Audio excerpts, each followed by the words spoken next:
and welcome to Movies, Films, and Flicks. I am Mark Hoffmeyer, and joining me is a man who might just love Battleship more than I do. It's Tom Tresemer. Good morning, MFF. Tom Tresemer here. Glad to be here with you, Mark. Thank you. Hey, well, thanks for joining us. And I think that is true. I think you like Battleship more than I do, which is rare. Because Megan and I, my wife, who you hear on the podcast, we love that movie. But you don't love Battleship. You love Battleship. I'm infatuated with Battleship. It is 100% cinema lust. You know how Battleship. Whenever Big Trouble in Little China comes up or Deep Blue Sea, people email me links or they text me. But Battleship, I feel like, comes up and people automatically talk to you. When they make a direct-to-DVD Battleship sequel, you're going to get about 50 messages from people. First of all, it's not going to be direct-to-DVD. Yeah, it's not going to pull It's going to be a Blue Sea. massive theatrical release. Another $120 million budget and probably another box office failure. But it's going to be absolutely incredible. Can you believe that they spent, with inflation probably now, $150 million on that movie? I mean, hey, we're going to put $150 million on a non-A-list cast and have a movie called Battleship. I think they should have spent more money on it. I loved it. I love it. I saw a pre-screening of that in St. Louis with one of my buddies who's a writer for IndieWire. And we went to it, and the entire theater was packed in the screening. But it was all, military veterans that were there. And they loved it. These guys were just hooting and hollering. And I couldn't help myself. I was just screaming like a 12-year-old girl. Just, running in place and kicking my feet. I loved it. And I've been obsessed with it ever since. That gratuitous shot of all the World War II veterans just on the boat. They pan over, and there's just veterans poised on every facet of the battleship. Because I don't know if you've ever actually toured an old battleship before, like an old museum. That's just what they do. You just have veterans that are just randomly placed everywhere. Do they scare you? No. When you walk around the corner, do they it's say so ridiculous. Boo? No, I don't think any veterans just hang out on an old battleship. When I saw that scene, though, I was like, ah! I didn't yell out loud, but I was so happy. No way they sink this battleship. I think the bad reviews from them, I saw it a few weeks in, so the bad reviews and people hating on it, I went in with lower expectations, and I was like, why do people hate this? I mean, I can understand it, but it's fun. It's silly, but that's all it is. It's just, it's pure popcorn fluff. It's just a lot of fun. And well, I'm glad you came to join us. I've known Tom since 2012. I don't think you remember me, but I was on The Odd Life of Timothy Green. I was an extra. I don't know if you remember that. Yeah. So when I first moved to Atlanta, I knew nothing about the industry, so I was an extra on a couple films. Three Stooges, too, which you worked on. Yeah. Was that first unit? Yeah, first unit. Okay. Odd Life of Timothy. You were on second unit? I started on first unit and then moved over to second unit. But I was at this factory, I guess. I was a factory worker. But everyone was so squirrely, and I was just so well-behaved because I wanted to learn. That had a great cinematographer. Spielberg cinematographer did that movie. And so I knew nothing about being an extra. I just needed money. And so I took the job, and I was just professional. And I just stayed quiet, asked to go to the bathroom, followed directions, was quiet on set. And then people started liking me. And so the second AD, she kept using me. So hey, Mark, come here. I need you to pick up this kid in the background. Mark, I need you to walk right in front of frame. Mark, we're starting the camera on you. Mark, I need you to walk in front of him. Mark, I need you here. So I only did 4 days on that movie, and I haven't watched it. But I'm pretty sure if I watch it, I'm all over the place on it. Just because I was the nice, respectful guy.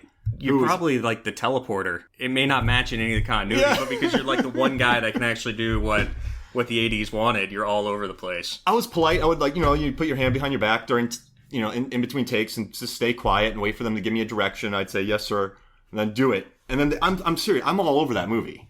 And then that director was John Toll, right? John Toll, who did Dan in Real Life with the pancake poster, which I don't get. What else did he did? I don't know. He made a rebound after this. I know he did something. And also, I don't know if he did Three Stooges, but I worked on Three Stooges, and I was in a full suit, really hot day, and I was also just real polite wherever they needed me. And at the end of the day, all the extras, they pretty much leaving everything a mess. And I was like, well, I'm not going to catch a bus. So I stayed behind, and I organized all the chairs that were left behind. Yep. And the AD came up to me and was like, dude, you're a real bro, man. You want to come back next week? There's a small dinner scene. You'll be really featured.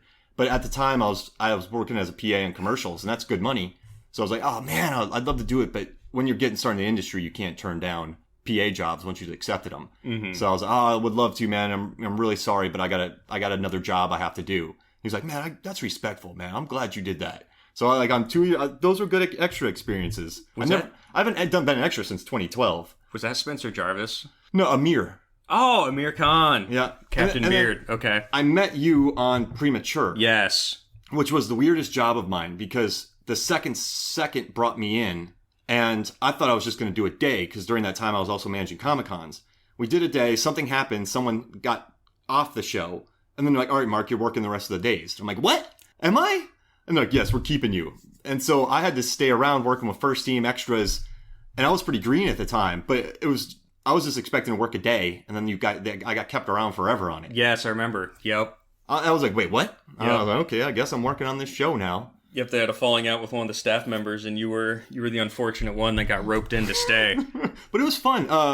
It's on Netflix. It's not good, but Alan Tudyk's good. I think it builds to something. I haven't seen that, but a quick story with Alan Tudyk. I remember when Amir, I was working some prep with Amir, the second AD, and all of a sudden, Alan Tudyk calls him when we're in base camp, and he's like, he's never spoken to Alan before, and he's just like, hold on, and he puts it on speakerphone, and he just starts geeking out so hard that Alan Tudyk is calling, and he's calling about his mustache. So they have like a 5-minute conversation all about Alan Tudyk's mustache, and they hang up, and we're just flabbergasted. Like I rarely geek out with any cast member that I ever meet, but Alan Tudyk was one of them. I had to walk him to the set one day, and he had done Comic-Cons of mine, but I never dealt with him because I was managing the floor, and so I never really dealt with him. But on this, I had to walk him to set when we were at that hotel, and I had to watch 6 elevators. So I had to lock up an elevator lobby with 6 working elevators, and when people come on the elevators, they're yelling. So that was a really stressful day. But I was walking next to him. Failure. Yeah, exactly. So I was walking next to him like, shoot, don't say anything, Mark. Don't say anything, Mark. I'm like, here you go, sir. But I just want to be like, yo, like Serenity. I'm pretty sure I called him Wash at one point. And then we'll get to the movie soon, but then you and I really worked together on Resurrection, season 2. Mm-hmm. We stood around a lot. Stood around a lot on that show. And talked about Big Trouble in Little China comics and movies, mostly. And fantasy football. Yes. I did a lot of standing around on that. I did too. We kind of just stood around until that show got canceled. And then Agent Blue Steel made an appearance in that show. Oh. My extra character. So I'm yes. If you watch some of the movies I've been in, I was in The Following. I was a cop who has to drag a serial killer out of a room. I was in Hunger Games as a peacekeeper, and then I was Agent Blue Steel in Resurrection. And so I get handed a bag, and I have to give him a little nod. And then Omar Epps gets knocked out, and I have to carry Omar Epps away. And I almost ran his face straight into a camera. Like, so this other guy and I had his arms dragging him away, and we almost went too far and knocked him out. You probably should have. We may have gotten canceled sooner. Save some heartache on that. A lot of standing around. But yeah, so the reason I brought you in is because you're basically the number one Die Hard fan that I've ever met. And I didn't want to talk about Die Hard. Well, this may sound sacrilegious, but a lot of people have talked about Die Hard. Like, there's so many. Everyone loves Die Hard. Like, it would just add to the ether of more Die Hardness. So I decided we're going to talk about Live Free or Die Hard. And you come over to my house. You have a Die Hard book. You have a Die Hard with a Vengeance shirt. And you have a Die Hard with a Vengeance sweater that was a crew gift. Crew shirt. A crew shirt that someone gave you that worked on the crew. So I'll put a picture for the site, but he came fully loaded for Die Hard. And what I'm surprised about with this movie is it had 82% on Rotten Tomatoes. Does that surprise you? It didn't surprise me, actually. I mean, especially after watching it, it did not surprise me. I thought it was like a solid. I love it. I watched it in the theater 3 times. And actually, this is a weird story, but when I went to go see it in the theater, I had just got done teaching a year worth of AP English for high school seniors. And I was younger, so I tried to be very professional. These kids are 18, you're 23, so I just kept it very professional. I was Mr. Hoffmeyer. And that day, I went and played basketball with my buddy DJ. And we're like, let's go check out a movie. We got time. So I'm all sweaty. I'm in a gross jersey, shorts that are like way too big, like mismatching socks. And we go into the movie, and we're walking through the lobby, and there's about 10 of my kids from my class who had just graduated. And I look like a total, nerf herder. And they walk up to me, and they're like, hey, Mr. Hoffmeyer, how's it going? I look gross. They're like, oh, man, what's going on with you? And I'm like, hey, this is my buddy DJ. And DJ goes, I'm his drug dealer. And they all just went, what? And I was like, I got to get out of here. I was like, hey, guys, I wish you the best. And one of my students was like, I got accepted into North Carolina to play soccer. And I was like, yeah, that's cool. Which is amazing. That's like the best soccer program for women in the country. And I kind of blew him off because I was so embarrassed by my buddy calling me, he's saying he was my drug dealer. So yeah, that's why I remember that movie for. But getting back to this movie, I love it. but I didn't expect critics to love it. I don't. If I remember again, this was 11 years ago? 2007, yeah. 2007. If I remember correctly, I don't think I even looked at the score before I went in to see it. I kind of shut off all sort of critical reviews to try to, I don't know, I guess lessen my expectations of it. And then coming out of it, I guess I just assumed everybody loved it as much as I did. And I think that kind of reflects in the critical or in the critics' reviews as long as the user reviews as well. I mean, it's a good movie. I know that I don't know, for some reason I just thought it was like a 63%er. And this is 2007. This is almost one of the last of its kind. I mean, we have Mission Impossible and Fast movies now, but now there's like after Iron Man and Dark Knight hit 2008, so there's not many movies like this. But for some reason, and I was also surprised, with inflation, it's made $478 million. It made $478 million, this film.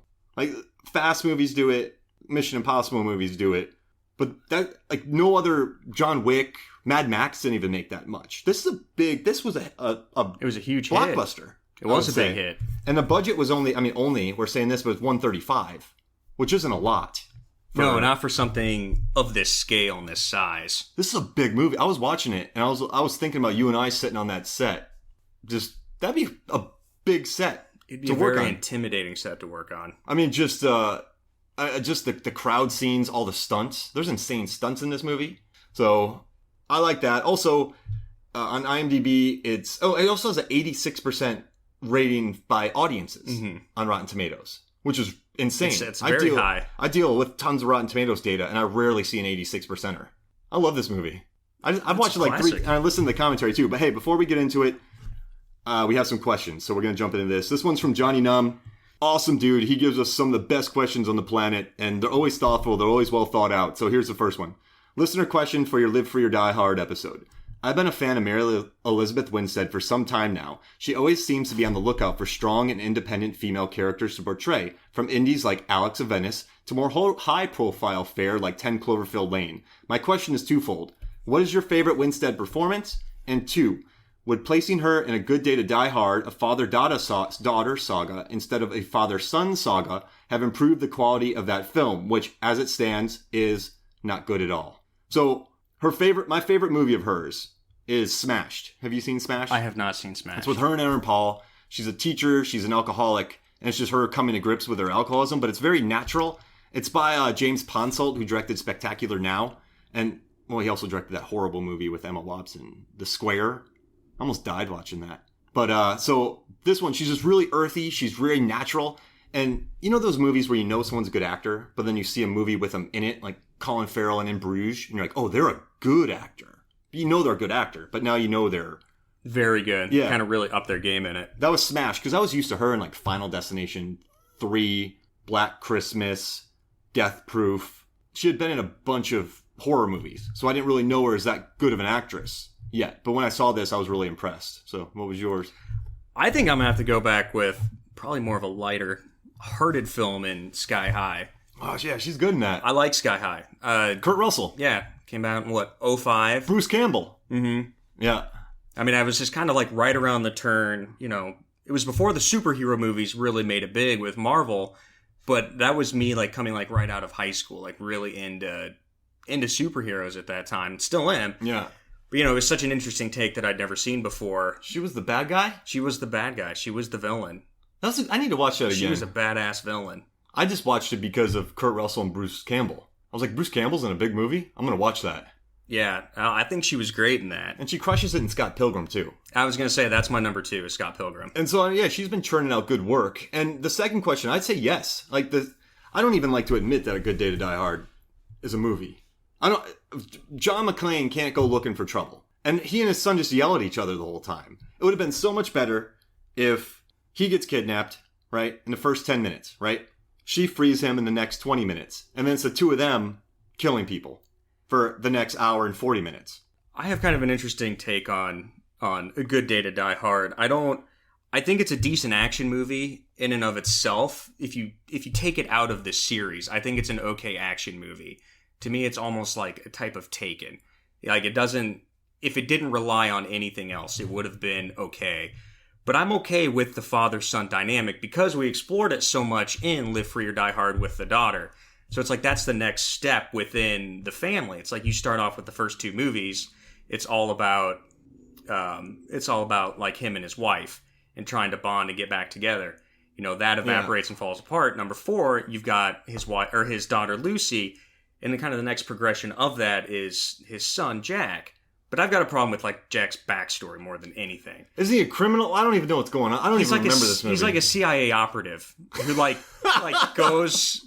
You know, he's a spy. Oh, brother! And he goes over to the motherland, Russia, and I think that's my biggest problem with it is them taking it foreign. Like it needs to stay within the U.S. And I think like if there's so many terrorist plots, heist plots they could have played with, and they could have incorporated Jack with that, and just her plug.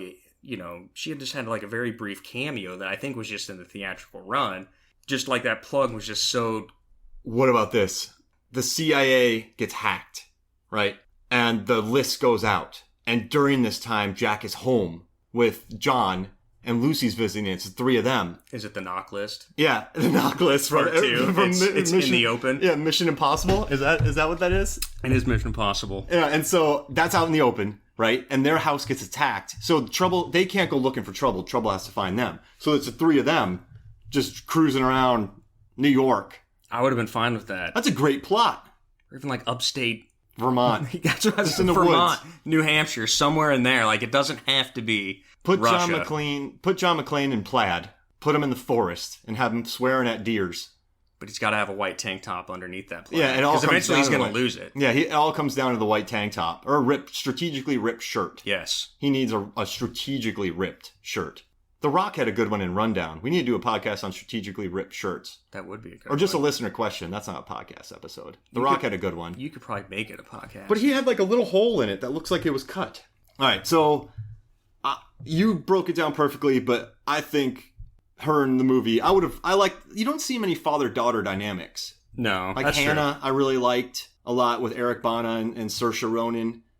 Tomb Raider, which just came out, which we just podcasted about. I loved Vikander and Dominic West. You don't see many of that, so that could have been fun. And I liked her busting balls and kind of being another McClane. I would like to have Justin Long back. I would love to have Justin Long back. I liked him. He's one of my favorite sidekicks in action movies. All right, so let's jump to the next question. Now, what movies would have made great Die Hard films? Die Hard 3 was originally called Simon Says and was converted to a Die Hard movie. So I made one up, but what movies do you think would have made a great Die Hard movie? Like Simon Says was retrofitted to be Die Hard with a Vengeance.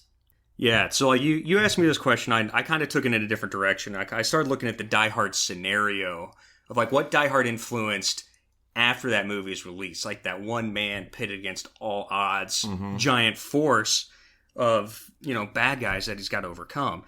And it's like, right from there you can go like Die Hard on a battleship, which is Under Siege. Yeah. But it's like, I don't know how you get John McClane on a battleship. I guess you could say a cruise ship, yeah, but then you've got Speed 2. Speed 2. I don't see him being confined. Well, he was confined to a building.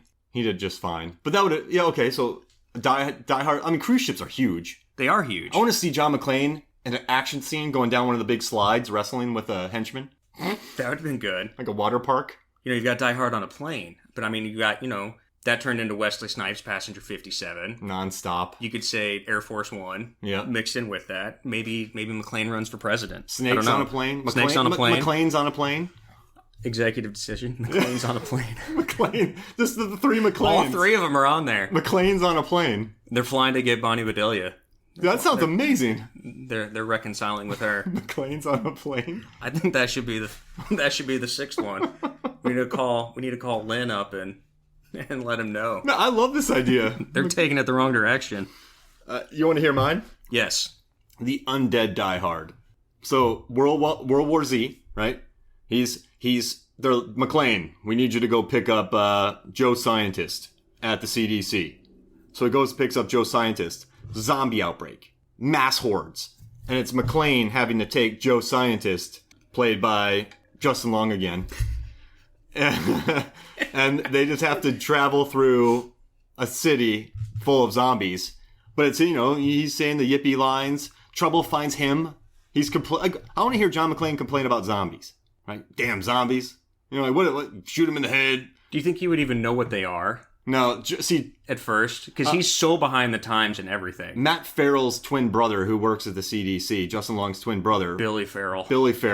So no more Joe Scientist. Billy Farrell is telling him all about zombies while they're driving. We can't have Kevin Smith in this one, though, because they hate each other now. That's true. Sadly. So it would just be Billy Farrell explaining zombies to McClane, and McClane's running them over, he's stomping their heads. And you wouldn't have to, you could even do it PG-13, because with zombies, you can just do whatever you want to them, and you don't really get the R rating. So he could be smashing heads, he could be complaining about them, but then you also throw in some human villains, too, because you can't just be fighting zombies. They're trying to kill him because they want world domination, right? Mm-hmm. And so he's battling all them, and then some McClanes come on a plane, Lucy and Jai Courtney run out, and then it's just a huge Dawn of the Dead. They get into a shopping mall, and then it's a literal Dawn of the Dead shopping mall, and then they conclude there in a big battle. Do they find Zeus at some point? Zeus? Do they swing by Zeus's shop and pick him and his little nephews up? Yeah, they get Sam Jackson. They get the Reginald Vell Johnson from Die Hard. The Al first Powell, one. he's still around. Yeah, they're all in the city. Oh, and he's obviously with Tallahassee looking for Twinkies. Yeah, that's right. So they're all together, and they end up in a shopping mall, and they battle a bunch of cultist bikers, like the gang in Mandy. So it becomes a science fiction terror film. I feel like they need to bring in, for a human villain, then it's got to be Walton Goggins. Oh, yeah, for sure. He's a great... Oh, yeah. You said Tomb Raider, and then I've been thinking Timothy Olyphant this whole time and Justified. So him as a cult leader, and everything, just wanting zombies. And then at the end, he just gets ripped apart. Like his legs, arms, head, they all just get popped off by the zombies. And then he becomes a zombie. Yep. Just his head. And then Bruce Willis kicks it. Yippee-yi-yo-ki-yay, mother... I was going to say just put in like a little bucket and you can carry it around. He puts in a little glass jar, and just to taunt him. so Walty Goggins is just stuck in a glass jar with his head poking around. So we got McClane's on a plane, and the undead die hard. I would just watch them sit there complain. I would watch him sit there complaining, because Bruce Willis, John McClane wouldn't bring a book on a flight. He wouldn't bring an iPod. I think he would just stare at the seat back. He would hate every movie on. He wouldn't want to watch them because they're garbage. Movies nowadays are garbage. He would just be complaining on the plane. I don't know if he would have an iPod, would he? No. Maybe he has like an old cassette tape of like Creedence Clearwater or something. Oh, there we go. Yeah, he finds Creedence on the screen, on the thing, and he keeps hitting it so hard that the people in the seat in front of him turn around. They're like, what are you doing? He's like, turn around. It's not a touchscreen. Oh, man. He wouldn't figure it out. He would just sit there complaining. Complain about the food, the drinks. Unfortunately, that's kind of what McClane is. He's just kind of a complainer. but he has a strong, like, disrespect for authority. Yeah. So it's like I can see him and the stewardess having a serious problem. Oh, it would get bad. Yeah, he'd be like, why do you only have single nuts? She's like, I'm a stewardess. I'm not in charge of the nuts. He's like, well, give me another one. You only get one. What do you mean? He got two. So it's just him. Wait, we just turned him into the antagonist of a movie. He's just a jerk on a plane. Jerks on a plane. I want to do a movie about protagonists that if you put them in another situation, they're the villains. You know what I mean? He easily could be. I mean, John Wick blows up everything. Like, club owners must hate him. Oh, yeah, club owners. Like, some poor dude just, walking his living dog down the sidewalk. Like, they just see this dude just tearing everything apart, bullets killing flying people everywhere. Oh, man. All right, cool. So, let's get into a good day to die hard. No, Live Free or Die Hard. Yeah, let's not talk about that. I don't want to talk. I don't want that movie makes not me the shudder. fifth one. But so yeah, I mean, this movie was directed by Len Wiseman, who also is responsible for the Underworld movies, the Total Recall remake. And this is his best movie, I would say, by far. I would say so. And at least until the next Die Hard. It was written by Mark Baumbach, who also wrote Dawn of the Planet of the Apes and War for the Planet of the Apes. That's a pretty good... So he started off with Len, and then he moved up into some huge $200 million movies. So he started with that. You have John McClane back as... Bruce Willis back as John McClane. Timothy Olyphant is the villain, who... There's a line in this movie. He plays a guy called Thomas Gabriel. But there's a line where Justin Long looks at him and goes, this is a brilliant plan. And Timothy Olyphant, the only way that Olyphant can do it, goes, yes, it is. Please be quiet. I can't do it. It's amazing. Yes, it is good. He's very clipped. His line... Does that make sense? His line readings are very clipped. Yes, it is. Like, there's no... I said is too... Yes, like, he just stops it. Like, he speaks very quickly. They're very precise. There it is. That's what it is. All right, so then we have Matt Farrell, played by Justin Long, who I love in this movie.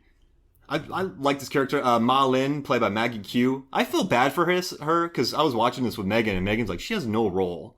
And in this movie, it's kind of creepy because I was listening to the commentary for this movie, and Bruce Willis, during one scene with Maggie Q, he's like, oh, she's so hot. I'm like, geez Louise.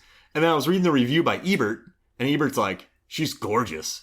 And like, everyone just kind of fawns over her. It's kind of funny. I didn't watch I didn't listen to the commentary. I ended up watching the 2-hour featurette about it. Whoa. And every single person that talks about Maggie Q says the same thing. Yeah, it's creepy. It's all of them are just like, she's so hot. Yeah, everybody. She just beats up everybody. And she hurt Justin Long on this movie. She put him in a little arm hold at the end, and he was hurt for a week. Did she kick Bruce Willis as well, or was that her double? So her Bruce Willis got kicked by her double, and he got stitches. Mm-hmm. So he had some. So you watch some of these movies, he has stitches. I don't know why they even had him in that scene. Why'd she even have stilettos on during that scene? I don't know why they used a stunt double. Yeah, she's a great. I don't know if she's a real martial artist, but she's very good at pretending to be one, kind of like a Jason Statham. She's like the female version of him. They built that elevator. That wasn't a scene, but the director, I don't know if you heard this on a 2-hour documentary, he just wanted him in a claustrophobic space. Yeah. That was awesome. Yeah. I love that. And it was on a giant gimbal. I need to watch this. That sounds like a good documentary. People just fawned over her all the time. But you should have heard Bruce Willis. He just, oh, and you're like, dang, Bruce, come on, Bruce. Like, he just makes this grunt. She's just throwing him around. Yeah. He's digging it. And then Cliff Curtis is in it as Miguel Bowman. Very underrated. Very underrated. Cliff Curtis. If you have a movie where you need this kind of role, this is a nothing role. But if you put Cliff Curtis in it, it becomes a little bit of something. Not a nothing role. A little bit more than a nothing role. It's an authoritative. He might be one of the only authoritative figures in all of Die Hard that John McClane comes to respect. Yeah, he likes him. He's like, will you get my back at the end? He's like, I got you. And he's like, all right, cool. I'm like, what? Yeah, it's like everybody else he hates. People love Cliff Curtis. I think director Bowman. Cliff Curdy. Is the only one. Cliff Curdy. Warlock, played by Kevin Smith, who... This is kind of funny. Bruce Willis loved Kevin Smith so much on this movie they made Cop Out. And then Bruce Willis hated him so much that he almost walked out of Cop Out. And Cop Out's one of the worst movies I've ever seen in my life. I love Kevin Smith, but it's a horrible film. And did you know that Bruce Willis almost walked out on Die Hard because of Kevin Smith? Really? Not because of Kevin Smith doing something wrong, but when they brought in Smith, he wanted to rewrite his own lines, and the studio did not want him to do it. And so Bruce Willis got on the phone, called up the producers, said, I want this guy to rewrite his own lines, do it his way, or you can find a new John McClane. Can you find a new John McClane? They said no, and he hung up on him. So he got Kevin Smith's back. Mm-hmm. And then they made Cop Out. And then they made Cop Out, and everything fell apart. He hated Kevin Smith. Kevin Smith's like, just put the camera up with the thingy. And Bruce Willis like, you don't know the lens? How many movies? You don't know what a lens is on a camera? It's I read some interviews about that. It's been very public. Yeah. And almost, I don't know, I'm such a Bruce Willis homer. It's hard for me to admit, but I feel like maybe he was really aggressive on that, and that's how things started to turn sour. Yeah. I mean, you think about Smith comes from such an independent background. And he uses the same. Yeah, I mean, I think he's probably just so relaxed. Yeah. I don't even know about relaxed, maybe a little aloof at times. Like, he knows his storytelling, but I think he's just, I don't know how much initiative and drive he's got when he's on the set. Granted, I've never been on a set with him, but I see Bruce Willis as a guy that shows up, he wants to get the work done, and he wants to be out in 12 hours. And this is the point where, this is before Bruce Willis started doing all the direct-to-DVD movies. Mm-hmm. He was on huge films. So, and when you do these big-budget films, well, we've worked on the big-budget movies. Some go really fast, some don't. But he's probably used to the professionalism that... But Kevin Smith hasn't done one of those movies. He said if he did an action movie, he would have two people talking while the action takes off on the side and you don't even see it. Like the beginning of Guardians of the Galaxy 2, when it's out of focus in the background. Everything's out of focus. You got Baby Groot dancing. Yeah, so... I mean, I didn't know that. And on that featurette as well, they do a little interview with Smith while they're in Warlock's basement. And he goes on and on about how, like... Wiseman is so happy that Smith is there because he's got someone to chat to on the side that understands the process of what he's going about. And then Smith has kind of this side remark. You know, he looks back at the camera and he's just like, I'm so glad I'm not doing this movie. He's like, I can handle the small independent stuff. There's no way I could ever do a big budget action movie like this. I mean, that's fair. And you know what's funny on the commentary? I don't know if they said this on the documentary, but they just were like, all the expository dialogue, they're like, we'll just save it for Warlock. We'll just save it for Warlock. So by the time they got to Kevin Smith, they're like, you have 11 pages of exposition. So I watched that today to see if it's boring, and he pulls off the exposition really well. He does well. He's literally the dude who tells you what's going on in the movie. Everyone else has no clue. He's blah blah blah blah blah blah blah. Here he's this jargon. Almost middle-aged, overweight guy living in his mom's basement who's put it all together. Yeah. All right, and then we have Mary Elizabeth Winstead as Lucy, who I like a lot. I think she's good in this movie. They added her later on. Originally, Matt Farrell, Justin Long, was his son. And they're like, how do you explain that? He's a hacker who's been arrested? And they're like, this is stupid. So they gave the daughter, because they needed stakes of him not just saving the world, they needed to have a family member in there. And neither Bruce Willis or Len Wiseman liked that she gets kidnapped in this movie. They're like, it happened a lot. But he needed stakes. It's kind of funny. Like, he needed stakes, but they didn't really like it. It's got to become personal somehow. Yeah, but they just didn't like that she becomes the woman who's kidnapped again. But she's still cool. She punches that dude in the face. She is the female version of John. Yeah. I mean, Thomas Gabriel even says that later in the movie. Like, you are his daughter. Mm-hmm. And it's like she says that in the featurette as well. Like, that's what really drew her to the character, was she's just not this prototypical weak female in it. Like, she's got spunk and fire to her. Like, she doesn't go looking for the trouble, but when the trouble finds her, she will not hesitate to push back and fight back. And it makes sense how they kidnapped her. She's not a damsel. They just locked her in an elevator. Mm-hmm. And then armed men brought her. So it's not... They probably regretted going after her at that point. I mean, it all ended in their death. Is this worth it? You should have said no. And then two random characters, but Sung Kang from the Fast movies and Better Luck Tomorrow is Raj in it. And I think he's one of the worst employees ever in a movie. Because in the beginning, these hackers get this code, they get $50,000, but then Timothy Olyphant and Maggie Q blow them up with C4 when they press escape. And something happens, the entire cybercrime thing gets shut down. And Cliff Curtis goes up to Sung Kang and another employee. He's like, listen, we need all hackers brought in. And they're like, yeah, but it's Sunday. It's a holiday weekend. Like, we got other things to do. Like, and I'm like, what? Like, well, what? She said that. She's like, are you sure? That's going to take a long time. There's like 1,000 of them. And I'm like... Apparently, Director Bowman is the only one that knows that the DOD and the NSA and the FBI work on weekends. Yeah. I just think it's funny, though. They're like, it's like 1,000 people. Like this is a national security... You got hacked. And they're like, dude... It's a long weekend. Like, you're at the beginnings of a fire sale. Yeah, imagine if we did that on set. Like, Mark, I need you to get these 50 extras to set. Look, I can't. I got other stuff. I'm thinking about a podcast. I can't do it. I'm so busy. I'm reading this comic book. And then the last one is Rand, played by Cyril Raffaelli, who is in District B19. He's the free runner. B13. B13. Wait, what's B9? That's a vitamin. B19 is a vitamin. That is a visual vitamin. Yeah, that's right. I love that movie. So, he's the free jumper. Was he also in the remake with Paul Walker? No, but he was in the sequel, Ultimatum. Wait, District B13 Ultimatum? Yeah. Got it. So he's in there, and I love him in this movie. He had some really great stuff. And I'll go for it. I put a note that I truly think he's one of the greatest villain additions in the Die Hard universe. I mean, it's just, the guy, if people don't know much about him, he is the dude, one of the guys that, like, invented parkour, free running. Yeah. So it's like, that really started blossoming when this movie was kind of in pre-production, and they wanted a different type of villain that McClane has never fought before. And so they found this guy on the internet, and they sent videos to Wiseman, and he loved him. Immediately got him. So there's a stunt in this movie where after he rescues Farrell, they're driving away in the car. They hit this fence, and the guy is on top of a fence as the car's driving, and the car hits a dumpster, and the fence flies up, and he shoots the guy in the air. Catapults him. And there's a scene where Bruce Willis goes, "Whoa!" And did you hear this story? No. So Bruce Willis goes, "Whoa!" in the movie. And later on, he's like, "Hey, Len, Bruce Willis goes up to Len after the take. He's like, "Hey, man, I'm really sorry that I said whoa during the take. I just saw the stuntman get jettisoned like 30 feet. And I just yelled, whoa." And Len's like, "We're keeping it." So they that was like Bruce Willis's reaction to that dude being shot was real in the movie. He went, "Whoa." We're skipping ahead. I got a couple things with this. I love his reactions in this movie on all of the ridiculous action sequences.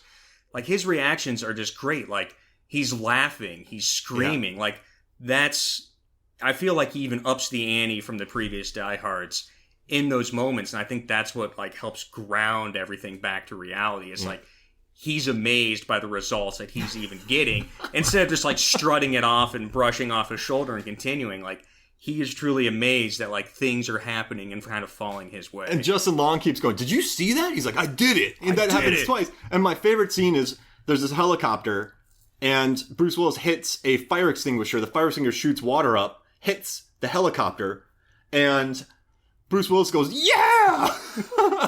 Like, that's awesome. I can't believe that happened. And this actually reminds me of, I want to read you what Ebert wrote about this movie. It's a little long, but I just want to read it. And he wrote, "And since it seems to be achieved with a minimum of computer work and a maximum of ingenious skill, the scene triggers the satisfyingly old-fashioned vibe audiences used to get from action movie entertainment they believe people had risked their lives to provide. Or maybe the digital people that have got so good at their job it looks handmade. In the movie's final showdown, Gabriel sneers, 'On your tombstone it should read, always in the wrong place at the wrong time.' To which McClane, with his trademark yippee-ki-yay, etc., turns out that John McClane, Willis, and Live Free or Die Hard are in the right place at the right time. In the middle of a summer season, already exhausted with sequels, depending too much on visual effects, here's a throwback to remind you what American movies can do best. Enough of the ghost pirates and silver surfers. Up with cool stunts and car crashes. Real action films may be the wave of the past, but as this one splendidly shows, they'll live free before they die hard." I got goosebumps. It's a good review. And so on this movie, Bruce Willis's stunt double broke both his arms and fractured his skull. Justin Long got severely hurt. Bruce Willis got a ton of stitches. People got hurt in this movie. There's a scene where he kicks a guy downstairs, and they put one fake stair in, and then gave a guy a back brace. So when he hit the stairs, you could see the stair buckle, and he flips over. The stunts in this movie look real. Like, They are real. This isn't, yeah, exactly. It's not like a chopsocky, like, Jason, I like the later Jason Bourne movies. I love Paul Greengrass. But when you think about those fight scenes, it's just cut. I mean, even the Marvel movies do that to a certain extent. So I like that this movie holds takes and really looks like it's a rough film, like it's analog. Oh yeah, I mean, it's, again, like the stunts are so incredible. Rand, the parkour dude, they do this. When he's kind of introduced shooting at Justin Long, when he's finally chasing Willis after they escape out of the building, they do a long continuous take of him jumping the whole alleyway onto what appears to be like a window air conditioner unit, then jumps onto like an escape ladder and slowly starts descending on the levels on the outside, jumping down to the ground. And it's like, he really did that. That's a take. That is a take. That's a shot, like a single shot. I mean, it's great. And yeah. I was hooting and hollering watching this movie again. And Wiseman and all the creative team really took it to the next level when they decided they didn't want a movie with a bunch of CGI. And Wiseman even states like he didn't want it to be like another Transformers that I believe was just getting ready to come out. And so like he really makes the difference between visual effects and CGI. Like the visual effects are like taking two separate shots and plating them together. So it's like, you're matting them together. Like you've got the practical effects there. They're not going to flip a car over top of Bruce Willis and Justin Long, but they really flip a car onto two other cars. That's awesome. So it's like they're really doing these stunts, and it's incredible. Yeah, like there's very little real, fully complete CGI in this movie. I want to tell you, so I guess what we'll talk about is there's something that happens. They want to bring all the hackers in. Bruce Willis gets called to pick up Justin Long, and as he's picking up Justin Long, he doesn't hit his escape key, so he doesn't blow up after he actually calls Maggie Q sexy too during their conversation. He's like, "What can I do to you?" I'm like, "Leave her alone." Sexy voice. Like after I've been hearing this, I'm like, "Leave this woman alone, guys." Like this is horrible. So Bruce Willis goes to save him, and there's a really badass action sequence. But it's kind of funny. Bruce Willis in the commentary during this action scene where he's saving Matt Farrell, who his brother's going to be really happy. what Brian Farrell? Oh, Billy Farrell. or Brian. Well, triplets. He'll be in 7. So in this scene, Bruce Willis is like, yeah, we're like in this room and it's all dusty. And so all the actors were just covered in dust and everyone had like a sinus infection. It was like horrible. And Len, to his credit, goes, it's my fault, Bruce. He's like, I wanted the fight scene to look dusty and dirty. You blow up an old apartment, you shoot an old apartment, and the walls, there's going to be tons of dust. And then Bruce is like, ugh. But he said people got sinus infections because Len wanted it to look as real as possible. They had pyrotechnic bags hanging behind all the drywall. So it's like they roped off like all these pyrotechnics. So it's like every time they shoot, there's stuff that's literally exploding through the wall. They thought this through. Yeah, I mean, it's like they, and the production designer, like, wanted it to be super gritty.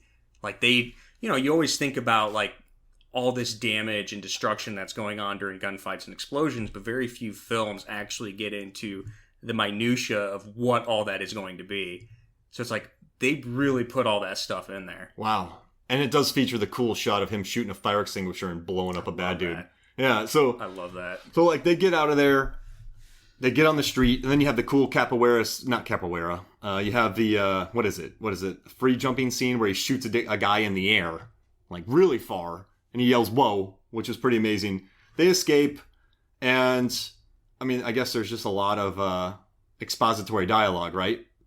That goes on after this. So what happens after they... From there, we're kind of introduced... we're kind of like officially then introduced to Thomas Gabriel. Yeah, played by homeboy.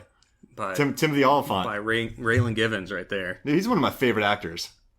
Easily one of my favorite actors. Mine too. And so he's a former NSA employee who showed them that their security was crap, and they laughed him out of the room. Yeah, he hacked into NORAD and shut down the entire defense network. And so instead of them being like, wow, this guy knows his stuff, like he showed us something, they fire him.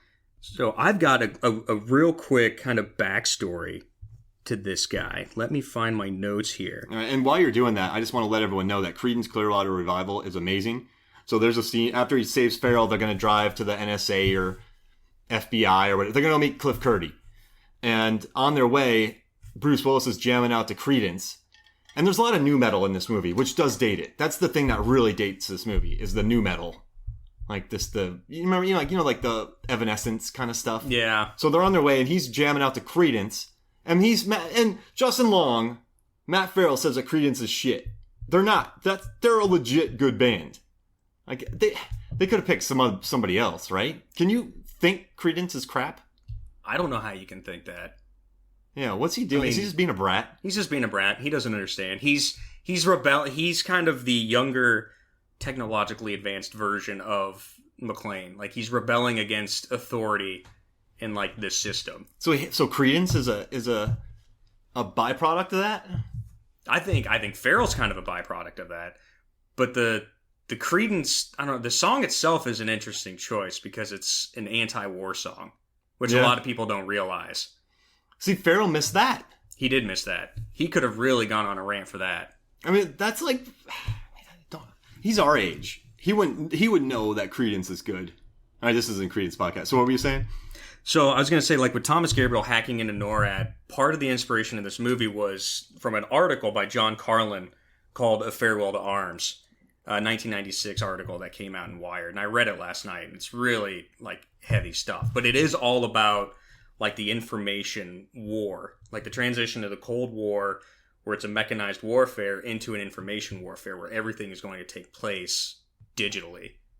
And so the government started putting together all these think tanks and forming all these like giant groups within the government wheel of what they need to think about and how they prevent all this type of stuff. And what they were calling it was like the digital Pearl Harbor. Like, they were so scared, and I think they still are, of like what would happen if something like this created, or like, you know, if something like this was created, how, like, what would happen with it and how would we recover? And I feel like that's where Thomas Gabriel came from. Like, he is like the sum of all their fears, and he puts it all together. I like that Justin Long says one thing shuts down, you can fix it. But there's a 3-step plan to this fire sale, right? Yes. And our world would be screwed, dude. You know those commercials where they don't have Wi-Fi for 15 minutes and people just lose their minds? I lose my mind. Yeah, I did earlier. I did last week. That commercial, though, people, I mean, I would be in trouble, too, because, you have to, like, turn in, you have deadlines and everything, but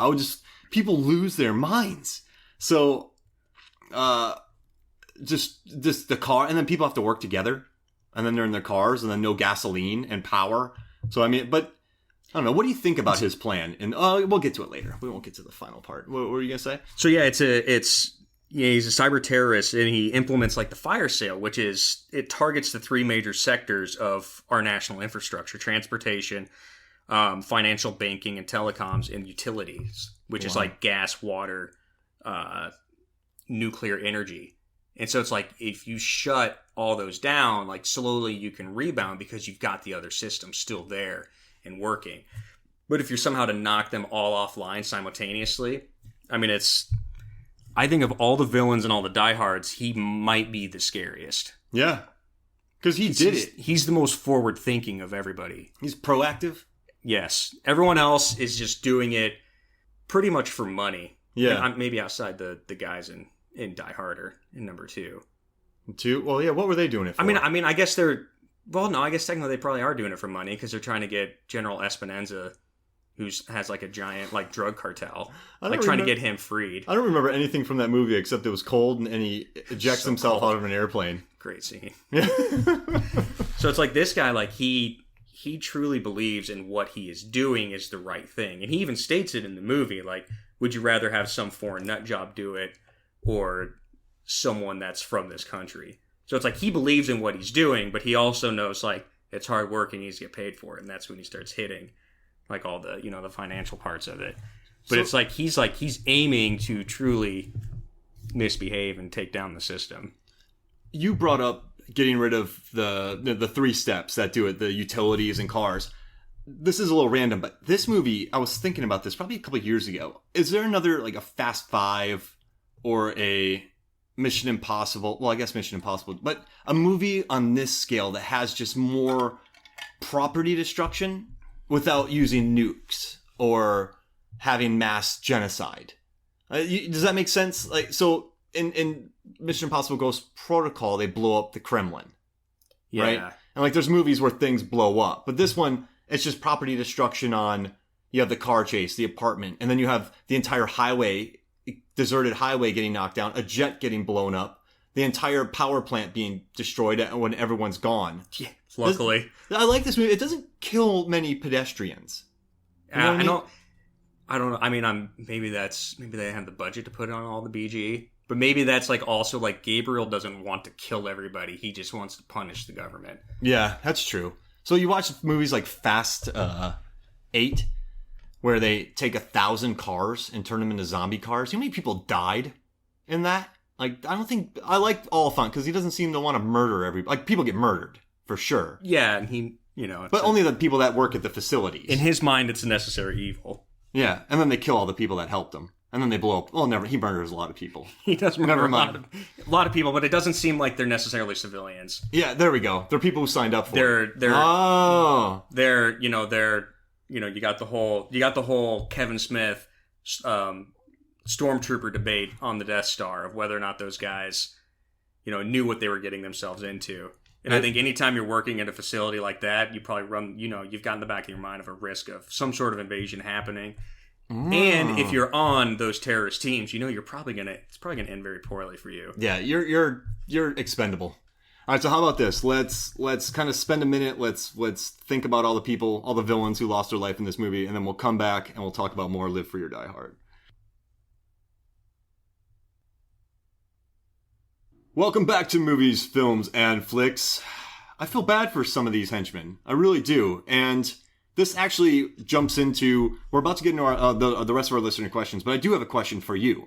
So in this movie, there's a scene where McClane is at the Warlock's house, and he's talking to Timothy Oliphant, and he's like, all the bad guys are probably dead. He's like, where do you get all these henchmen? He's like, 1-800-HENCHMEN? And this led me to ask you, like, well, who are your favorite henchmen? If you are a villain, right? And you need a group of henchmen, who would you put together? Have you thought, like, I'll tell you mine just to kind of get you thinking. I want Mad Dog from The Raid. Have you seen The Raid? I have not. That is on my list. It's my favorite action movie of this century. Easily. Just the craziest. But this guy named Mad Dog, who, he's just a loyal ass kicker. Like, he's like Brick. Like, if you just, so I would just have him next to me. You know the badass, you know the henchman that's always next to the guy? That for some reason you should send him out in the beginning, but you wait till the end to send him out. So I would have Mad Dog. I would have Xena on the top from Goldeneye, because she's just a crazy villain. That's a good one. I would have Gothmog from Return of the King. He's that weird-looking orc that kind of looks like a pig, and he has one hand, and that rock comes at him, he just sidesteps it, then spits on it. Like, this guy's seen some things. And if you need a guy on the front lines, you get Gothmog. Type it in, Gothmog. I would get Spider-Boy, a.k.a. Rand, from this movie. And also, we watched Tomb Raider, and during this podcast, there's a guy on Tomb Raider where Walton Goggins just looked at him and goes, track her down. And he tracks Lara Croft down after she falls, goes a couple miles down through the water, falls down a waterfall, goes through a ton of trees, and walks for about 3 hours. And this guy tracks her down like nothing. I want that guy on my team. So I would pick those 5 people to be my henchmen. Who would you pick? Yeah, I feel like you've got the muscle, you've got the tracker. You know, you need some brains in there too. Like, I really like Thomas Gabriel. He's one of my favorite villains. So I feel like if you had somebody like that who's committed, like you read about, like, you need that type of guy in there. I do love Rand. He's capable. He's capable. He just needs to stay away from chilling towers. Yeah. I mean, that's just a bad way to go. Like, I feel like that was definitely avoidable. Couldn't they have just left him there? Like, Bruce Willis, hey, we know where he is. You don't have to go pursue him. No, but he saw that lever and had to kick it. Yeah, you're right. So, I mean, he just had to do it. I see that you got Point Break over here. I love Bodhi in that. Yeah. Like, he's... No, henchmen that work for the main villain. So not the main villain. Who would you have as like a sidekick? I was throwing in the henchmen. Like, I want all like top level henchmen or top level villains as my henchmen. Well, how would they work together? They probably wouldn't, and my plan would fail. I mean, we can get to it later. I just threw that on you, but I do think this movie. I remember when I got done with this movie. I think my brother sent me a text. He's like, "Dude, I love the French henchmen." I'm like, "Yeah, they were awesome." Like, and there's that one dude. Remember that? I don't know his name in this movie, but he's one of the henchmen, and he has like the huge triceps. Remember they show the gratuitous muscle shot of the guy carrying stuff around. Like, he's a good henchman too. He is a good henchman. I like all these guys. All right, so our next question is, what do you think about the planned Die Hard film called McClane? I think my biggest problem with it right now is the title. You've got to have Die Hard in there somewhere. That's just what this series is. Yeah, McClane. I mean, even if it was just like Die Hard and McClane, I'd be fine with it. I'm not necessarily excited about it, but I feel like Die Hard's got to be in there somewhere. And it's a prequel. It's a prequel / sequel. Like, so apparently it's going to explore his early stages of being a cop before he's a detective, as well as him now in his 60s. Jeez Louise. So it's going to bounce back and forth. I mean, Wiseman did a great job. Who directed the 5th one? Was it John Moore? Is that his name? Oh, yeah. Then he do A-Team? Yeah. Wait, no, that wasn't... The guy who did A-Team also did... that's Joel, Carnahan. Yeah, Joe Carnahan.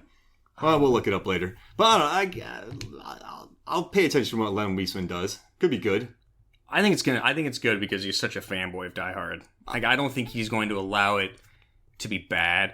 And in the commentaries, I wanted this one to be close to the first. Seems like, Bruce, I don't want to insult you, but I just wanted this to be a Die Hard movie. And Bruce is like, yeah, I think this is the closest one to the first one as well. So I bet you they're like, this can't be 5. We need to make up for 5. Mm-hmm. So they're going to bring their A game. The good news is it won't be as bad as 5.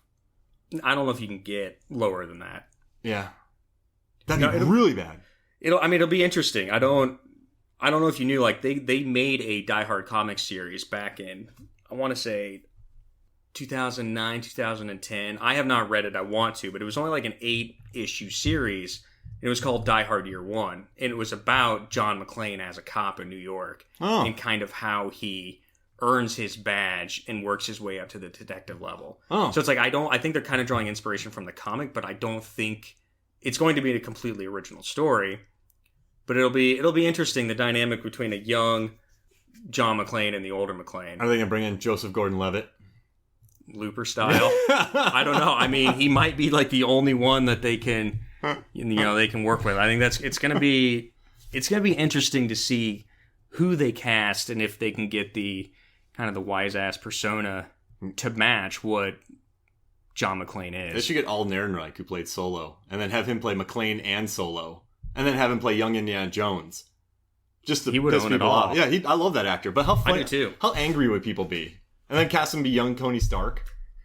And just keep doing it. And he's also going to be Captain America whenever they decide to reboot him. Exactly. And just have him playing the same person just to piss off fanboys. You can't win. All right, so next question. In Die Hard with a Vengeance, the fake bomb is filled with syrup. If you were a villain who made elaborate fake bombs, what kind of tasty liquid would you fill your fake bomb with? Ooh. So I got a good one. Megan, when I asked her, she said Nutella. But I said this. It's a stressful day, right? Bomb technicians, firefighters, everyone's stressed. I would fill it up with Rittenhouse rye, some nice Amaro, add some Luxardo cherries in there, right? And so it would be basically a black Manhattan. So when they figure it out, booze is just pouring out, and all the firefighters and everyone can have a nice Manhattan. I'll put some ice strategically timed to drop into it when they find out. So it just becomes a big block party with nice black Manhattans with a very good but cheap rye, so it's not busting my budget. I was going to say, so it's got to be a cheap rye. Okay, I was going to say. If you see Rittenhouse as a well, that's a great well. Like, it's a very good rye. It's just $17. Okay, I was kind of worried about where your budget was going with this, because I feel like if you spend too much on the liquor that's going in that, you're really going to compromise somewhere else, and it's probably going to end in your death. Yeah, exactly. Yeah, I won't be able to pay for 3 extra henchmen. You know, I'm getting the cheap Amaro too. I won't. You know what? I won't get Luxardo cherries because they're so expensive. I'll just get some maraschino cherries, or as Michael Clark Duncan, like real middle of the road. Yeah, or as Michael Clark Duncan calls it, Marciano cherries, Rocky Marciano cherries, and Slam and Salmon. So yeah, when people drink this Black Manhattan, which Amaro and rye, they're gonna be like, listen. It could be good. They could have put Michter's in here. This could have been some better Amaro, maybe some Luxardo cherries. But this Rittenhouse with this Amaro and these cherries, it's nice. It's not half bad. So you're not half-assing it. Yeah. But you're not giving them. It's not the best treatment. It's not a well, but it's not a premium. So it's like, but it's also not like an almost premium. It's like above a well. Because I'm not going to give people wells. Because that's a waste of money. Do you think then when Charlie stabbed, or when the bomb blew up in Charlie's face, or like didn't blow up, but it leaked into his face, sprayed into it. Do you think it was good pancake syrup? Do you think it was like the high-end log house or log cabin, or was it just like cheap Kroger syrup? They found it in a warehouse somewhere that's about 30 years old, and they just put it in there. It's probably really bad. Because you have to buy bulk when you do that. I'd have to go to the distributor to get all that Rittenhouse. And then I'd have to... And then because it doesn't all blend together. So I would have to put the Amaro and some rye, and then rye... Because you do 2 ounces of rye, you do 1 ounce of Amaro, and then I would leave the cherries in both of them, and then when they start mixing, that's when the Amaro kind of blends with everything. But it's already been mixing with a little bit of rye. You got to hide the cherries somehow. If they see cherries floating in there, it's going to tip them off. I'll do a fake bottom, and then when they get tipped off, it goes, whoop, and then the cherries pop up. Now you're thinking. And then I would also have a note that says, "Look in the refrigerator behind you." And there'd be a bunch of rocks, glasses, and cherries. But it has to be after the bomb explodes. Yeah. So, and then... Open the fridge after it detonates. Yeah, I open the fridge. Open it like, all right. And then I would have a self-sealant. So if there is a hole, they can cover it up. And then people just party. And then everyone's drunk. So no one's worried about the rest of my crimes. It's a good call. They're drinking slightly better than Manhattans. I don't think I could top that. I put a lot of thought into this. You put a lot of thought into that. I told Megan this. She's like, that's very in-depth. And I'm like, it's very in-depth. I mean, I see it working. I feel like you've probably put more thought into this than the actual plan of whatever you're heisting. Yeah, exactly. Like, hey, Mark, what's the code? Code? Wait, what? Or, no, like, Mark, I thought you said they'd be open today. Oh, like, it's a holiday. Did you fill up the getaway vehicle? Oh, no. Hey, wait, what's the payload on this? Wait, you're supposed to rent 3 trucks, not 3 Mustangs. So we're supposed to steal $3 billion. We only get like 13,000. I guess it's better than nothing. Yeah, you're right. I forget the pallet jack for the gold. Gotta have that. Yeah, but I'm like, I was too busy thinking about the cherries. I just open a bar because I'm apparently not a very good robber, but I'm a good Make some good mixed drinks. I should become a corporate event manager. They would give me all the details, and I could just make it happen. Better than thievery. All right. So Next, what do we have? What is the best Die Hard on a movie that isn't Die Hard on a blank, right? Die Hard on a boat, Die Hard on a... That isn't Die Hard. So what's your favorite Die Hard movie? You asked this question. What is the best Die Hard on a blank that isn't Die Hard? I think it kind of stemmed from that whole Die Hard scenario that we briefly talked about earlier. Oh, boy. I think...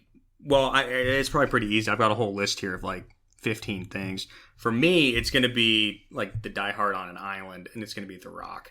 Oh, yeah. That's really good. I mean, there you've got the two guys, but it's like obviously John McClane is John Patrick Mason, Sean Connery. Because he's Nick Cage. You think he's Nick Cage because and not the Nick grizzled Cage old dude? Didn't want to go. Oh, but neither did Sean Connery. Yeah. They're both forced to go there. Yeah, they're both forced. Oh, yeah, so he's Sean Connery then. Yeah, that makes sense. Sorry. Because I only thought Nick Cage was forced. I'm like, wait a second, they pulled Sean Connery Nick Cage is Justin Long. Yeah. He doesn't, because he's not a fighter. You know, he's geeky. Yeah, I love that movie. Read the 15 you got.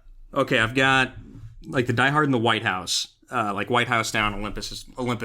Olympus is fallen. Die Hard on the Battleship, Under Siege. Die Hard on a Train, Under Siege 2. Die Hard on the Bus is Speed. We already covered the plane. I got Con Air in there with that. I put in Die Hard on Mexico. It's Desperado. It's like he doesn't really want to be there, but you know he ends up taking down an entire like drug cartel by himself. That makes sense. Die Hard in the School. It's Toy Soldiers, the old Sean Astin film. Yeah. Die Hard on a Mountain, Cliffhanger. Die Hard on Ice, Sudden Death. Yes! Die Hard in Paris is Taken. Die Hard as a Kid is Home Alone. Yeah. And then probably one of my most underrated action movies from the last few years is Die Hard in Outer Space, and it's Guy Pearce's Lockout. I love Lockout. Lockout's so good. Dude, here's an apple and a gun. Don't die. Or something. I don't know. I love Lockout. Lockout's great. I love guys. They got sued. They had to pay a ton of money to John Carpenter. Because Escape from New York, basically. Oh, really? Rescue the president's daughter from like a place because inmates have taken over. And then, like, you know, a rakish hero goes in there. But I love Guy Pearce in that. He owns that movie. He does own that movie. The beginning's horrible, that CGI, but then it just builds and it makes you happy. It's not very good CGI, but it's very stylistic. Like, it's very... Yeah, futuristic. It's very interesting. Yeah. Is how I'm going to have to describe it. Well, here's mine. Command Performance. Dolph Lundgren. He directed it. He plays a drummer, right? Oh, the opening scene, you see him as a biker. No reason, he just looks awesome. Sleeveless shirt, riding a motorcycle, looking awesome. Then he goes into a venue, and he can play drums. So he's playing drums with his shirt off, and everyone's watching him going, he's the greatest drummer. No one's watching the guitarist or the singers. Like, there's like, look at that drummer. Ugh. Then he falls in love with a 20-year-old pop star who looks like, you know, Kim Kardashian. Wait, when did this come out? 2008, 2009. Okay, so he's still like a 50-year-old Dolph Lundgren. Yeah, and a bunch of terrorists come in, and they take over, and the rest of the movie is just Dolph Lundgren flirting with his 20-year-old and stabbing people with drumsticks and kicking everyone's ass while looking awesome, smoking weed. So it's just Dolph Lundgren in a music venue, directed by him. So you watch Dancing with Wolves, right? Mm-hmm. Costner put himself through hell in that movie. You watch Braveheart, right? Like The Postman or Braveheart. The movies are directed by the main actors, but they put themselves through heck. Like Braveheart, you're running in muck. The Postman is a 3-hour post-apocalyptic movie. You're running around in muck. Dolph Lundgren directs a movie, and he's playing drums, riding motorcycles, and hanging out with chicks. And just everyone's saying he's the greatest man in the world. So that's my pick. It's worth watching. Command Performance. That's a good one. I'm going to have to check that out. I mean, it's a good action movie. I liked it. And I watched that on a doubleheader with Universal Soldier Regeneration, which is amazing. Have you watched that? Is that the That's third? Arlovsky. Andrei third Arlovsky. Or fourth one? Fourth one. Okay. And I have not seen that. They made that and Day of Reckoning. Those two movies came out and everyone's like, these are good. Like, reviews came out by like the New Yorker going, wait, are Universal Soldier movies that go direct to DVD good? And it became a whole thing. So you should definitely check those out. But Command Performance, for me, is where it's at. Man, I love that movie. All right, so where are we at with this movie? Let's see. Have we talked about... So we got the insane car chase, the tunnel scene. the power grid, right? We talked about that, where he fights Maggie Q. He calls her a bitch a lot. And then he really insults her later on. I guess he does that to piss off Timothy Olyphant, right? Yeah. Maggie Grace can't catch a break in this movie. No, she kind of gets pooped on a little bit too much there. But, I mean, she did. She's a bad guy, so I don't know. Maybe. Yeah, you're right. You accept it. She's a villain. I think she's a good villain. All right, so they're at the plant, and then they send all the gas to the plant to blow it up, which is awesome. And they get out of there in a helicopter, right? Yes, which is interesting because there was I remember reading about this, that a big plot hole when suddenly you get to Die Hard with a Vengeance, and at the end of that, when he's going after Simon up in Nova Scotia. Nova Scotia. When he's up there in Canada. Yeah. And he's not afraid of flying anymore. Yeah. And so like that's a huge part of the early scene of the original Die Hard is that he's afraid of flying. Now suddenly in 3, he's not afraid of flying. And so in 4, they realized that and they went back, and that's when he's got the line in the helicopter of like overcome your fears, face your fears type of thing, and that's when he starts to teach himself how to fly. So you have to think like he's been doing that for a while. Yeah. But yeah, that's when they take off from the helicopter and go to Warlock's, who's rocking 5 generators just to stay online. And then he's unloads about 10 minutes of expository dialogue. Yes. Does a great job. Does a very good job. I do love that scene, though, where Bruce Willis puts his hand over the camera, and then he tells him their plan, and Oliphant's like, I can hear you. I mean, it's the whole...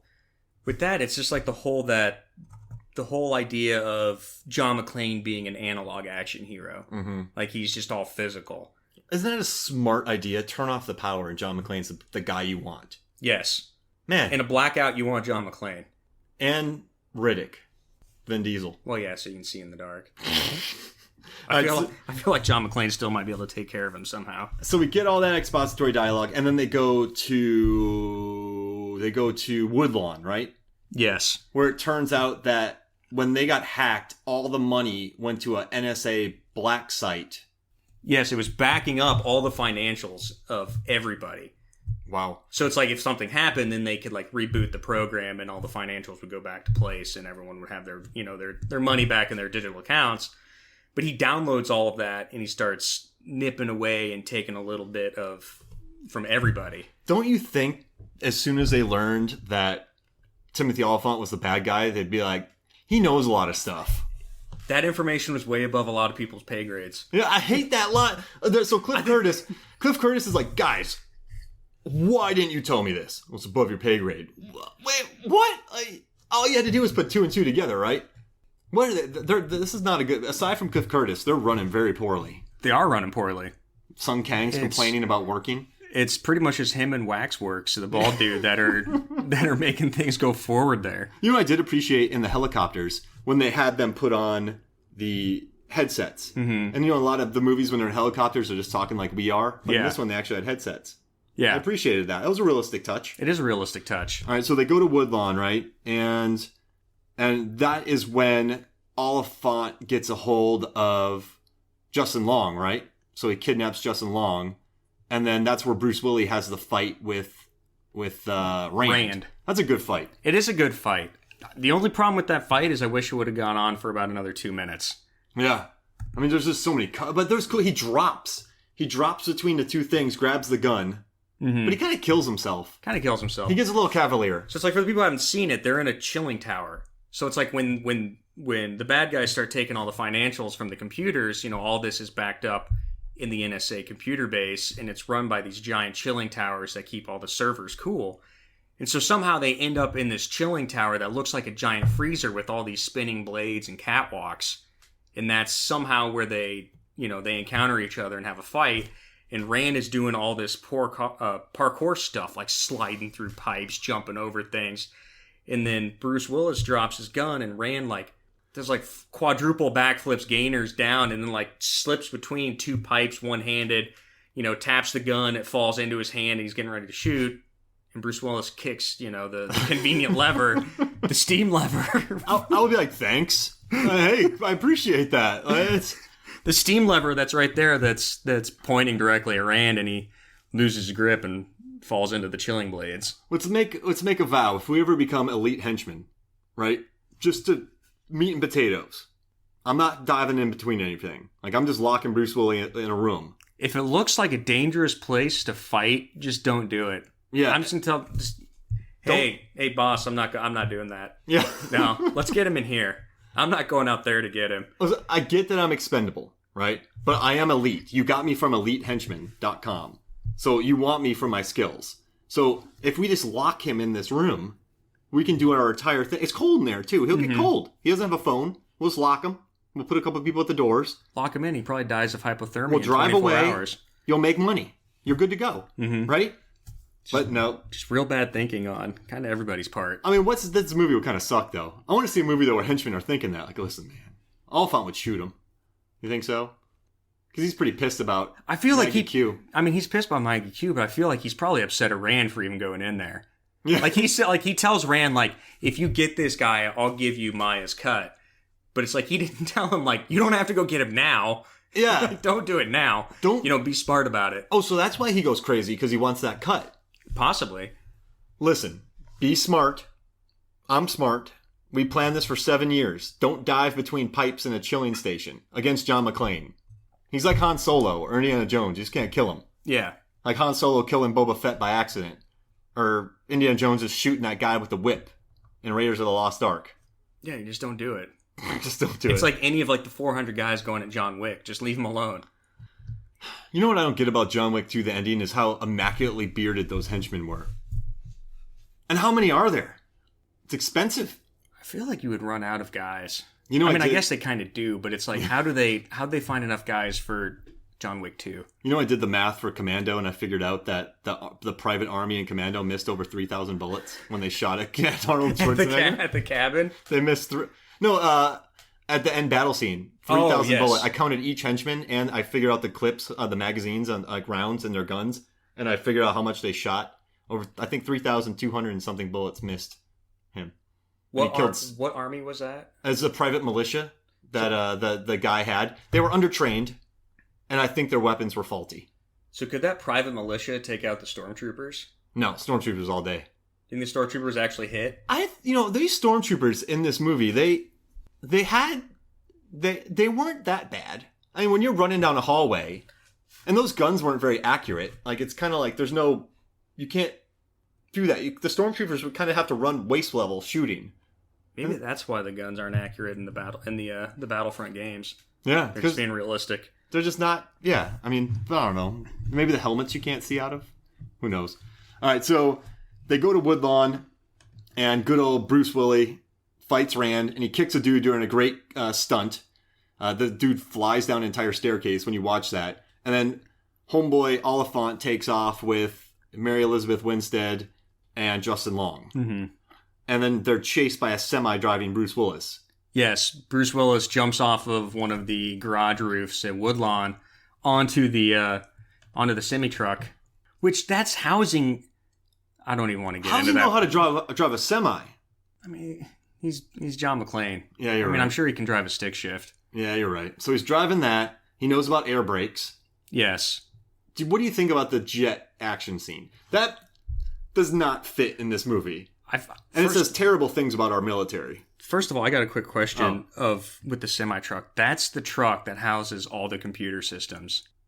So it's like, could he have just like shut down their whole plan if he just like drove away to stop? Hey, give me... But I mean, I guess he's got his daughter. Give me Winstead and Justin Long, and I'll give you this truck. Right? I feel like that was probably a pretty good bargaining chip. Oliphant would have been like... But I guess they already had everything downloaded, but they were still nitpicking at it. And so you got to be online. So Bruce Willis is doing them a favor by following them. Like he's really, I mean, it's probably got like a mobile hotspot on it. And if that hazmat vehicle gets out of range, but he stays with them the whole time until it gets shot up. He's just making a lot of money. That looks like the truck from Universal Soldier too. Kind of does. I wonder if there's some Unisols in there. It might have been. Dolph Lundgren steps out. They may have gotten it from him. They need to make that movie. Universal Soldier 5, Die Hard. Universal Die Hard. Whoa. Mm. So, do you like that action scene where a jet fails to destroy a semi? A fighter jet. I do like it.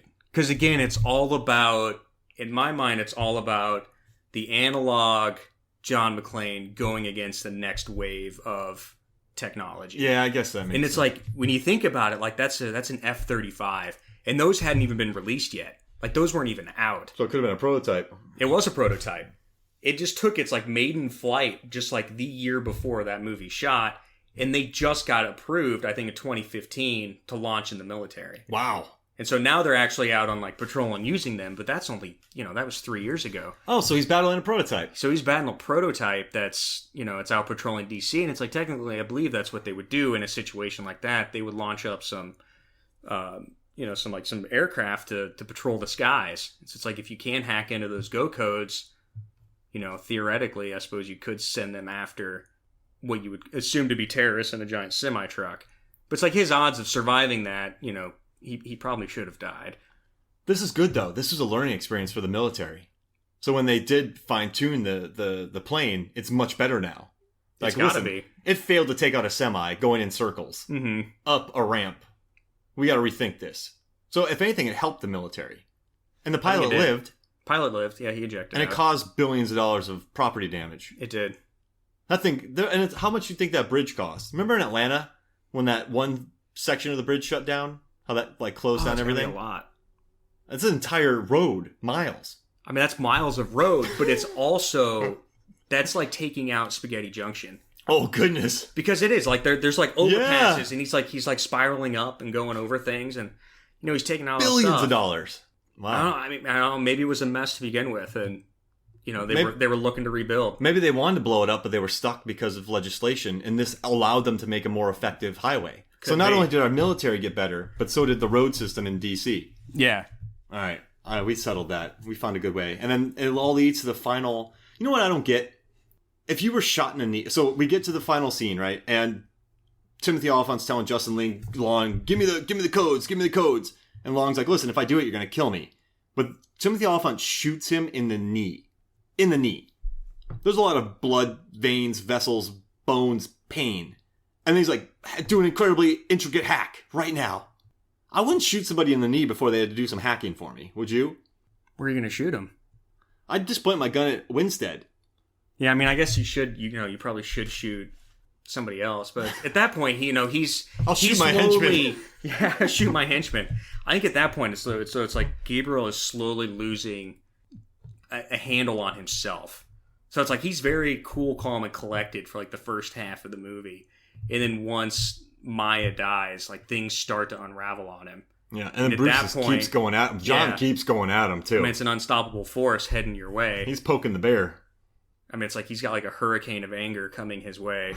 And it's like how, he's so angry at that point, he probably shot him and realized he shouldn't have shot him. But then there's just no going back. That'd be funny if they panned over and he was just passed out. I would have been. Feral, I need you to hack. Blood loss. I would have passed out. Would have been donezo. Shock.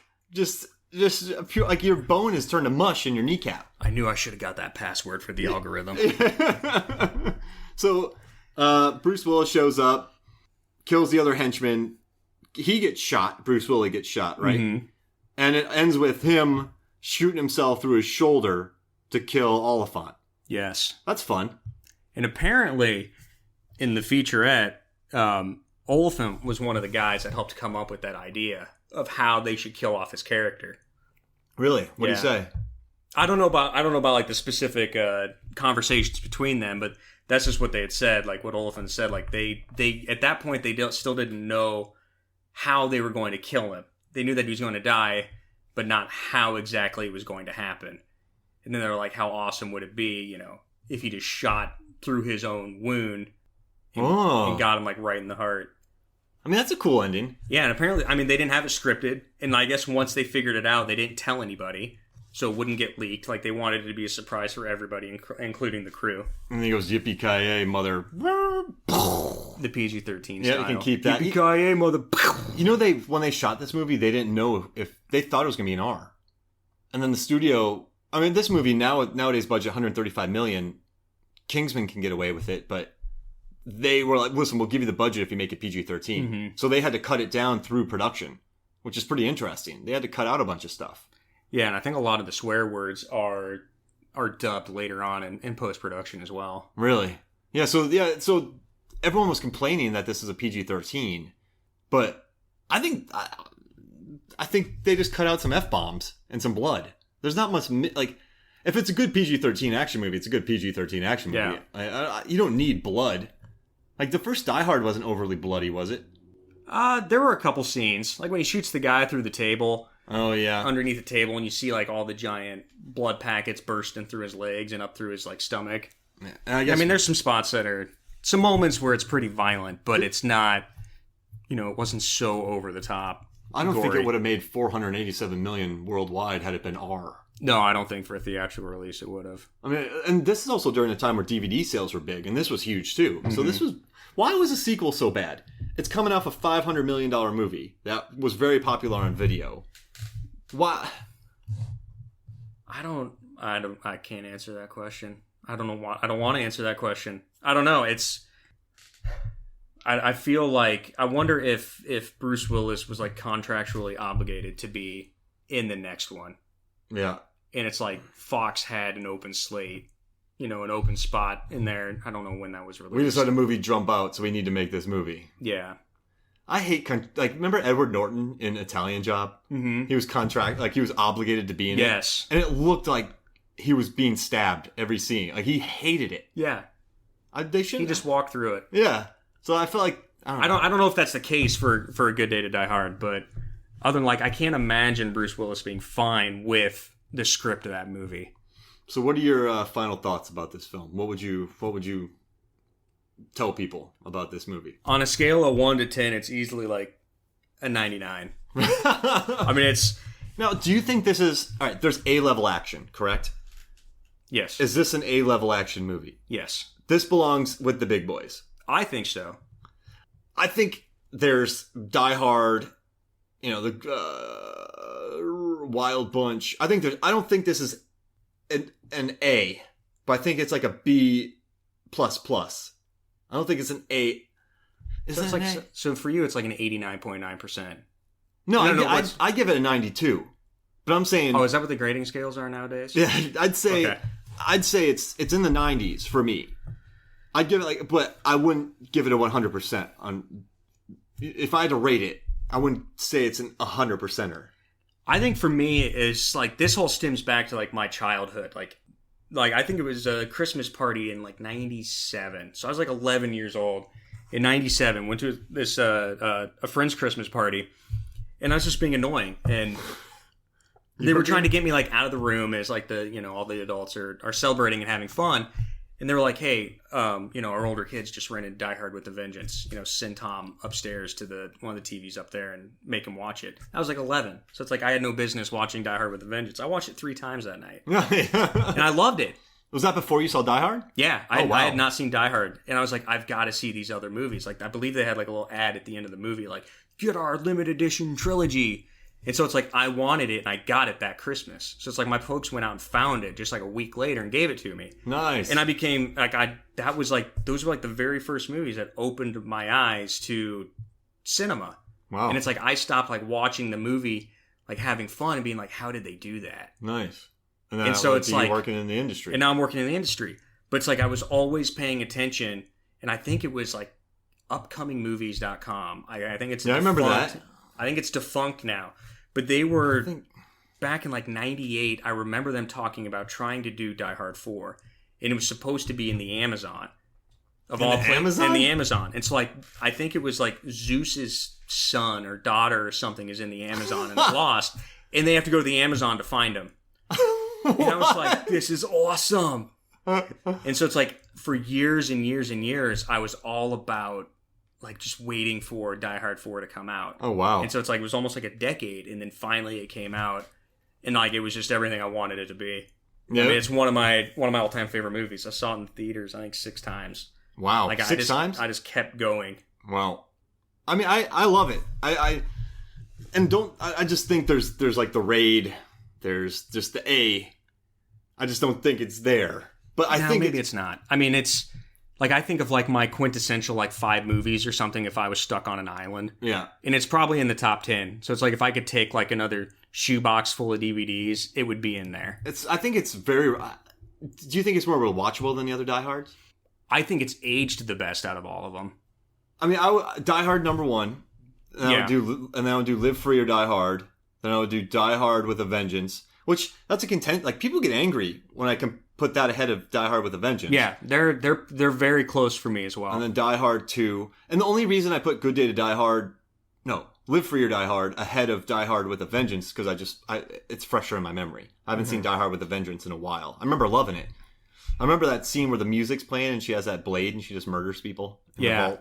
I remember that being a good scene. It was a good scene. And then the bomb. I want some Manhattans now. But yeah, so now I would put Die Hard. I like Die Hard 2 though. For what isn't it just a big 80s action movie? It's just a goofy 80s action movie. And then that last one's a bunch of crap. So I would say I like the first 4. First 4 are great. Yeah. What a lot of people don't know is Die Hard 2, Die Harder had better reviews than With a Vengeance as well. Yeah, why? Die Hard with a Vengeance is rotten on Rotten Tomatoes. It is. I don't get it.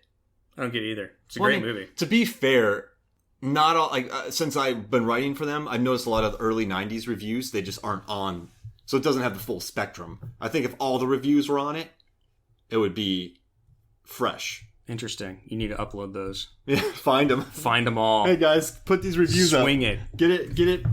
That's what I'm trying to do that for Rotten Tomatoes. They have new criteria for their critics, and I was like, guys, if they're going to become a critic, if their reviews can be posted on Rotten Tomatoes, they need to write a positive review for Deep Blue Sea. I never heard back. Did you do that? You said that to them? I did. It's probably because they're really mulling it over. Yeah, it's gone up to the top brass, and they're like, "Oh, this is a good point." I mean, that should be the criteria. I 100% pitched it, but it's not going to happen. But I don't know. Final thoughts about Live Free or Die Hard. See it. Got to watch it. What movie we want to talk about next? Oh, talk about next? Battleship. Battleship? No, I don't. We gotta get Megan for that. So Megan will kill me if we do that. You know what? We'll think about it. We'll mull it over. And then we'll, I jumped on your final thoughts, final thoughts, real quick. I love it. It's just well balanced. It's crazy. The action is absolutely absurd, but Willis's reactions to those sequences ground it. Yeah. And it just almost makes it realistic in my mind. And it makes you want to eat ketchup packets. Makes you want to eat ketchup packets. All right, when you're driving by an Arby's. Guys, thank you so much for listening to this. I really appreciate you tuning in. So for me, Mark Hoffmeyer, and for Tom Trezemer, this is Movies, Films, and Flicks. We'll see you next week.